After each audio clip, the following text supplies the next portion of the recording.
তো অন্তর্বর্তীকালীন সরকার মনে হয় জনগণের আকাঙ্ক্ষা উপলব্ধি করতে ব্যর্থ হচ্ছে। গণতন্ত্রের পক্ষের প্রতিটি রাজনৈতিক দলের পক্ষ থেকে লিখিতভাবে অন্তর্বর্তীকালীন সরকারের কাছে সংস্কার প্রস্তাব দেওয়া হয়েছে। এরই ভিতর সংস্কারের ব্যাপারে কিন্তু কোনো রাজনৈতিক দলেরই তেমন কোনো আপত্তি নেই।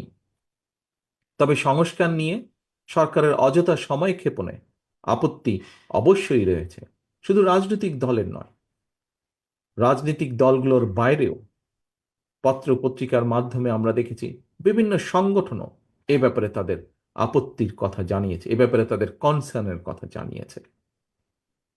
এবং এ কারণেই আমরা মনে করি প্রস্তাবিত সংস্কার শেষ করে যদি তাদের ইন্টেনশন সঠিক থাকে, গণতন্ত্রের পক্ষে থাকে, আমরা দাবি করেছি ডিসেম্বরের ভিতরে নির্বাচন দিতে, তবে আমি এটাও মনে করি বিভিন্ন বিষয় বিবেচনা করে সংস্কার প্রস্তাব শেষ করে, যেহেতু কম বেশি সকল বিষয় অধিকাংশ দলগুলোর মধ্যে